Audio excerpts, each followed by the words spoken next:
नमस्कार। प्रादेशिक समाचार के साथ मैं नीलम कुमार। पहले मुख्य समाचार। प्रधानमंत्री नरेंद्र मोदी ने वाशिंगटन में US India strategic partnership forum को किया संबोधित। कहा, भारत जब आगे बढ़ता है तो पूरी दुनिया समृद्ध होती है। राज्यपाल सीपी राधाकृष्णन ने साहिबगंज में कहा, गांवों के विकास के लिए सभी लोगों का सहयोग जरूरी। आदिवासियों को छोटी छोटी खनन लीज दिए जाने पर दिया जोर। राज्य के पारा शिक्षकों की पहली आकलन परीक्षा 30 जुलाई को। परीक्षा में सफल होने वाले सभी पारा शिक्षकों के मानदेय में होगी 10% की बढ़ोतरी। और राजधानी रांची समेत राज्य के ज्यादातर हिस्सों में आज से 3 दिनों तक बारिश होने की संभावना। मौसम विभाग ने कुछ क्षेत्रों में भारी बारिश का जारी किया अलर्ट। और अब समाचार विस्तार से।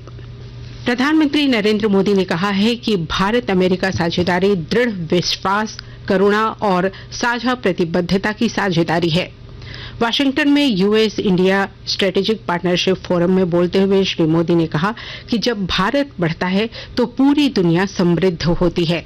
प्रधानमंत्री ने कहा कि पिछले 2 से ढाई साल में अमेरिकी कंपनियों ने भारत में $16 अरब से ज्यादा का निवेश किया है, तो भारतीय कंपनियां भी अमेरिका में निवेश कर रही हैं। श्री मोदी ने कहा कि आज भारत के पास युवाओं का सबसे बड़ा प्रतिभावान पूल और सबसे बड़ा कुशल तथा पेशेवर कार्यबल है। इससे पहले प्रधानमंत्री वाशिंगटन में अमेरिकी उपराष्ट्रपति कमला हैरिस और अमेरिकी विदेश मंत्री एंटनी ब्लिंकन द्वारा उनके सम्मान में आयोजित मध्याह्न भोज में शामिल हुए। राज्यपाल सीपी राधाकृष्णन ने कहा है कि आदिवासियों को छोटी छोटी खनन लीज दिए जाने चाहिए ताकि वे आर्थिक रूप से और भी मजबूत हो सकें। उन्होंने आदिवासी समाज को शिक्षा से जुड़ने और नशे से दूर रहने को कहा।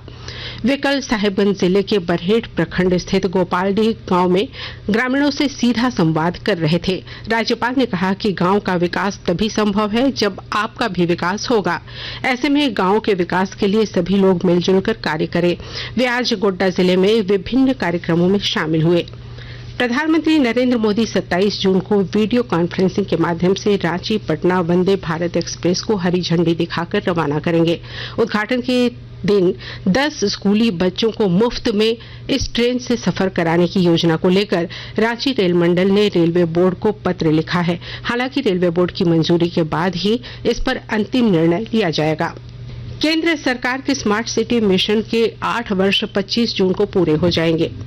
केंद्रीय आवासन और शहरी कार्य मंत्रालय के निर्देश पर देश के सभी 100 स्मार्ट सिटी में कल से विशेष कार्यक्रम हो रहे हैं जो 27 जून तक आयोजित किए जाएंगे। इसी सिलसिले में रांची स्मार्ट सिटी में कल साइक्लोथॉन का आयोजन हुआ, जिसमें विभिन्न शैक्षणिक संस्थानों के विद्यार्थी शामिल हुए। झारखंड से राष्ट्रीय MSME पुरस्कार के लिए 18 उद्यमी नामित किए गए हैं। उद्योग निदेशक जितेंद्र सिंह की अध्यक्षता में राज्य स्तरीय चयन समिति की बैठक में 143 आवेदनों पर विचार करते हुए अंतिम रूप से 18 उद्यमियों को नामित करने की सहमति बनी। झारखंड चैम्बर के महासचिव ने बताया कि पहली बार MSME पुरस्कार के लिए सभी जिलों से उद्यमियों ने ऑनलाइन आवेदन किया था। जमशेदपुर के संताली लेखक मान सिंह माझी की पुस्तक नेने पेटे को साहित्य अकादमी के बाल साहित्य पुरस्कार 2023 से नवाजा जाएगा। श्री माझी ने लघु कहानियों पर आधारित यह पुस्तक वर्ष 2018 में लिखी थी। वे संताली भाषा में अब तक 5 पुस्तकें लिख चुके हैं। आकाशवाणी के ताजा तरीन समाचारों के लिए आप हमारी वेबसाइट newsonair.com पर लॉग ऑन कर सकते हैं। ताजा समाचार Twitter handle @AIR News Alerts और Facebook page all India radio news पर भी उपलब्ध है। आप प्रादेशिक समाचार एकांश के Twitter handle @AIR News_ Ranchi और फेसबुक, इंस्टाग्राम पेज तथा YouTube channel AIR News Ranchi पर भी हमारे बुलेटिन सुन सकते हैं। प्रादेशिक समाचार आप आकाशवाणी रांची से सुन रहे हैं। राज्य के पारा शिक्षकों की पहली आकलन परीक्षा 30 जुलाई को आयोजित होगी।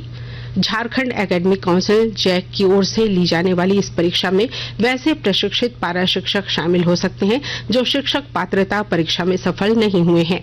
इस परीक्षा के लिए लगभग 43,000 पारा शिक्षकों ने आवेदन किया है। आकलन परीक्षा में सफल होने वाले पारा शिक्षकों के मानदेय में 10% बढ़ोतरी की जाएगी। विनोबा भावे विश्वविद्यालय हजारीबाग में कल कुलपति और शोधार्थी सीधी वार्ता का आयोजन हुआ। इस मौके पर कुलपति डॉक्टर अजीत कुमार सिन्हा ने शोधार्थियों से कहा कि वे अपने शोध में समाज और राष्ट्र के हित का ध्यान रखें। कुलपति ने कहा कि शोधार्थियों की समस्याओं का शीघ्र समाधान होगा। राज्य सरकार आजीविका सशक्तिकरण हुनर अभियान के जरिए 29 लाख परिवारों को आजीविका से जोड़ चुकी है।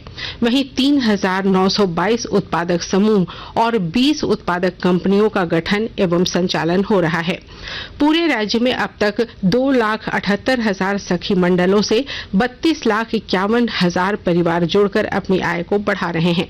सखी मंडलों को चक्रीय निधि से 418 करोड़ 31 लाख रुपए, सामुदायिक निवेश निधि से 1,296 करोड़ रुपए, क्रेडिट लिंकेज से 6,500 करोड़ रुपए दिए जा चुके हैं।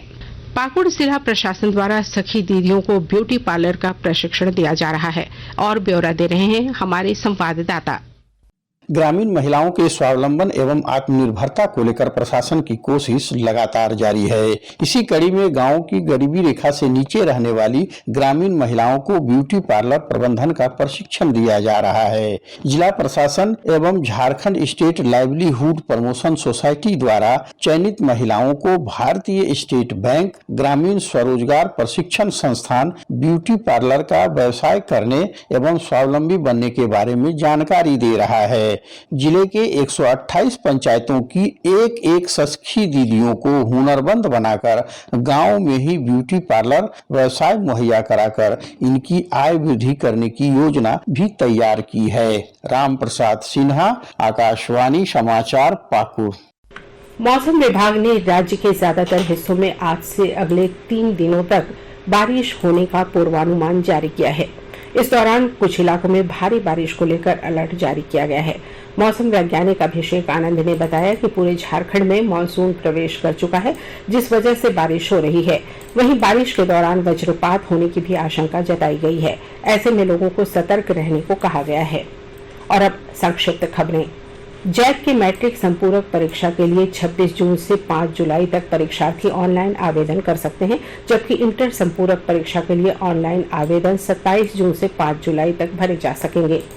राज्य के पूर्व मुख्यमंत्री और भाजपा विधायक दल के नेता बाबूलाल मरांडी ने कल गिरिडीह में कहा कि जर्जर ग्रामीण सड़कों की मरम्मत की मांग को लेकर वे जुलाई के पहले सप्ताह में धरना प्रदर्शन करेंगे। जमशेदपुर में आयोजित 13 Jharkhand state senior swimming championship में रांची की टीम ओवरऑल चैंपियन बनी है। वहीं पुरुष वर्ग में टाटा स्टील और महिला वर्ग में रांची ने खिताब जीता। राजधानी रांची में आयोजित दक्षिणी छोटानागपुर पुलिस ड्यूटी मीट का ओवरऑल खिताब रांची जिले ने जीत लिया। 3 दिनों तक चली इस प्रतियोगिता में रांची के अलावा खूंटी, सिमडेगा, गुमला और लोहरदगा के पुलिस पदाधिकारियों ने हिस्सा लिया था। और अब अखबारों की सुर्खियां। राज्य से प्रकाशित होने वाले लगभग सभी अखबारों ने प्रधानमंत्री नरेंद्र मोदी के वाशिंगटन में US India strategic partnership forum से संबंधित खबर को प्रमुखता से प्रकाशित किया है। प्रभात खबर ने खूंटी के मुरहू में बच्चे की बलि देने की कोशिश से जुड़ी खबर को पहले पन्ने पर जगह दी है। हिंदुस्तान ने जमशेदपुर की मानसी माझी को संताली का बाल साहित्य अकादमी पुरस्कार दिए जाने की खबर को पहले पन्ने पर प्रकाशित किया है। दैनिक भास्कर की सुर्खी है, राज्य पिछड़ा आयोग तय करेगा नगर निकाय चुनाव में ओबीसी आरक्षण, 26 को कैबिनेट में मिलेगी स्वीकृति। दैनिक जागरण ने लिखा है, रांची में 100 एकड़ भूमि पर बनेगा नया मेडिकल कॉलेज। अंग्रेजी अखबार हिंदुस्तान टाइम्स और द टाइम्स ऑफ इंडिया ने पटना में विपक्षी दलों की बैठक की खबर को पहले पन्ने पर प्रमुखता से लिया है। और अब अंत में मुख्य समाचार एक बार फिर।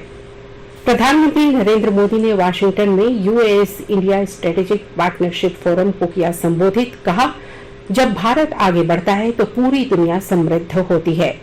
राज्यपाल सीपी राधाकृष्णन ने साहिबगंज में कहा, गांव के विकास के लिए सभी लोगों का सहयोग जरूरी। आदिवासियों को छोटी छोटी खनन लीज दिए जाने पर दिया जोर। राज्य के पारा शिक्षकों की पहली आकलन परीक्षा 30 जुलाई को। परीक्षा में सफल होने वाले सभी पारा शिक्षकों के मानदेय में होगी 10% की बढ़ोतरी। और राजधानी रांची समेत राज्य के ज्यादातर हिस्सों में आज से 3 दिनों तक बारिश होने की संभावना।